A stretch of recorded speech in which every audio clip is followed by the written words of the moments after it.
Greek mythology is filled with titanic struggles, epic romances, and creatures that defy imagination. But sometimes we overlook just how terrifying these monsters really were. Today, we'll spotlight 5 beasts so powerful that even the mightiest gods were terrified of them. Sometimes, even the earlier titans trembled in their presence. Buckle up, because we're diving deep into the stories that shook Mount Olympus to its core. 1. Typhon, the father of all monsters.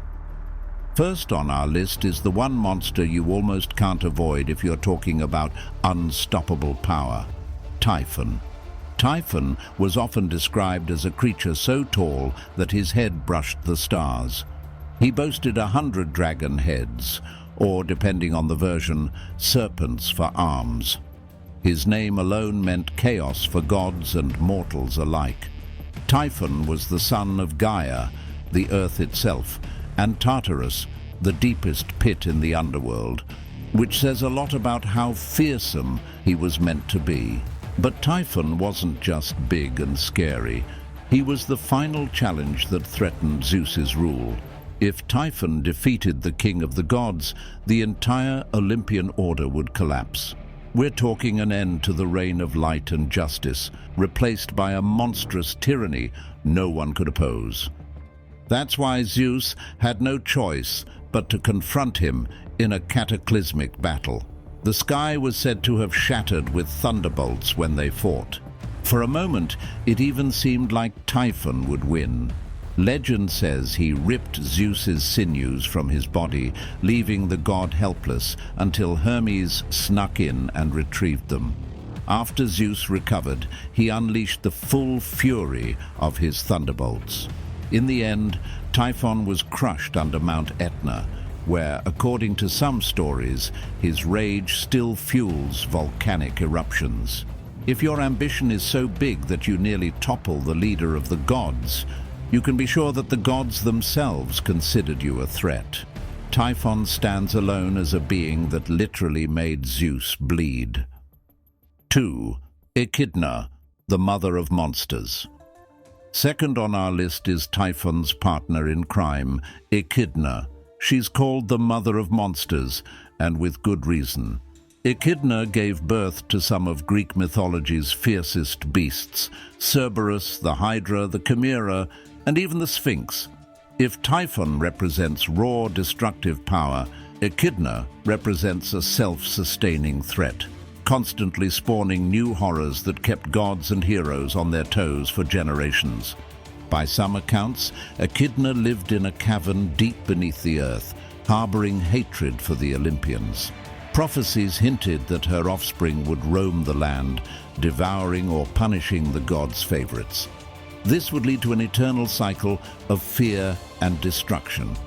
Ancient writers paint Echidna not just as a horrific monster, but as a cunning figure who knew how to bide her time. It's said that Zeus allowed Echidna and some of her children to survive, so future heroes would have challenges.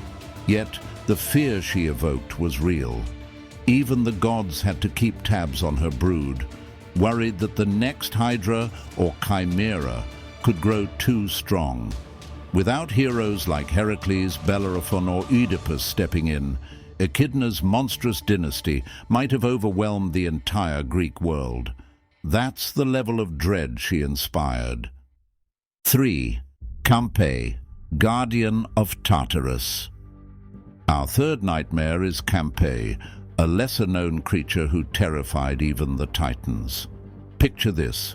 After Uranus was overthrown by his son Cronus, Cronus locked away several monstrous beings like the Cyclopes and the Hecatonchires.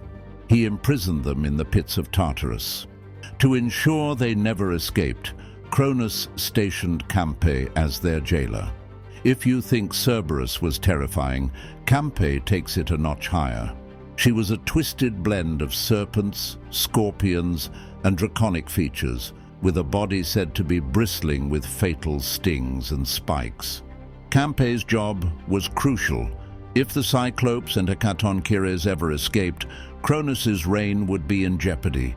The fact that the Titans trusted Kampe instead of doing it themselves reveals her terrifying reputation. Even Cronus, a Titan who had dethroned his own father, wanted nothing to do with fighting those prisoners again. So, Kampe was stationed as the final obstacle. When Zeus grew strong enough to challenge Cronus, he knew he needed allies. So, he descended into Tartarus to free the Cyclopes and the Hecatoncheires. That's where Kampe unleashed her fury. Some myths describe her letting out a shriek so horrifying that it made the air tremble. Others say she had snake hair that spat venom at anyone bold enough to approach. Yet Zeus was determined, and with lightning in hand, he overcame her.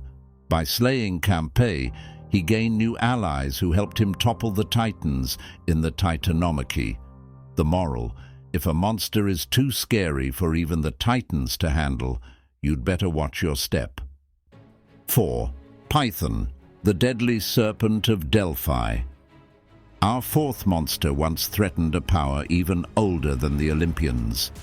Typhon was a gigantic serpent born from the rotting mud left after the great flood of Deucalion. This beast guarded the ancient oracular site at Delphi, an area believed to be the navel of the world. Before Apollo claimed Delphi, Typhon served as the primeval link to Gaia's ancient prophecies. Why was Typhon so feared? Because controlling Delphi meant controlling one of the greatest spiritual and prophetic centers in Greece. If you commanded Delphi's oracle, you effectively held the secrets of fate in your hands. For the Olympians, especially Apollo, letting this monstrous serpent remain in power posed a cosmic threat. If Typhon kept its stranglehold on prophecy, the gods might lose their advantage in shaping mortal affairs. Apollo confronted Typhon to seize Delphi, which ended in a fierce battle. Some say Apollo pinned Typhon with a flurry of arrows, each one guided by divine skill. Legend has it that Typhon's dying shrieks echoed through the mountains. This marked the end of an era and the start of Apollo's guardianship over the oracle. But for a time, even the gods hesitated to challenge Typhon because no one wanted to risk losing their fate-altering seat of power. Overcoming Typhon was as much about gaining cosmic influence as it was about defeating a monstrous beast. 5. Alcyoneus, the Immortal Giant. Rounding out our fearsome five is Alcyoneus, one of the formidable giants born from Gaia. He was often grouped under the monstrous clan that rose against the Olympians during the Gigantomachy. Alcyoneus was said to be immortal as long as he fought in his native land, Pallene. He was no ordinary brute. In some stories, he could generate tremendous power from the earth itself, making him a nearly unbeatable foe. Even the gods had to coordinate carefully to bring him down. It's told that as soon as Alcyoneus was struck down, he would resurrect upon touching the soil of his homeland. This left the gods in a bind. They could wound him, but they couldn't destroy him in Pallene. Knowing this, the gods and their allies had to find a clever solution. Enter Heracles, the mortal hero who teamed up with the Olympians to ensure their victory. While the gods attacked Alcyoneus, Heracles dragged the wounded giant away from Pallene. This act severed his connection to his land and negated his immortality. Only then could Alcyoneus be truly defeated. But imagine that unstoppable giant, able to shrug off death as long as he stood on his own ground. That's a concept so terrifying, it took both divine intervention and mortal cleverness to solve. If Alcyoneus and the other giants had triumphed, they would have usurped Olympus entirely. The cosmic balance, the gods' dominion, and even the mortal realm could vanish or be drastically changed forever. And that is why gods and titans alike dreaded the rise of these monstrous giants, with Alcyoneus leading the charge. So there you have it. These are 5 monsters so powerful that even gods and titans trembled. We've seen unstoppable giants, primeval serpents, guardians of Tartarus, and the very parents of monstrous legacies. Each represents a crossroads in the divine saga, a time when Olympus itself was at risk of crumbling. Whether it's Typhon tearing out Zeus's sinews or Kampe keeping the Cyclopes imprisoned, these stories reveal a fragile divine grip. They show how precarious the gods' hold on power could be. Now, if you've enjoyed delving into this labyrinth of legends, make sure you don't miss our upcoming explorations of Greek myths, heroes, and beyond. If you learned something new today, or if you just love hearing about ancient monsters, please tap that like and subscribe button right now. More epic mythological tales are on the horizon, and I can't wait to share them with you. Thanks for watching, and I'll see you in the next video.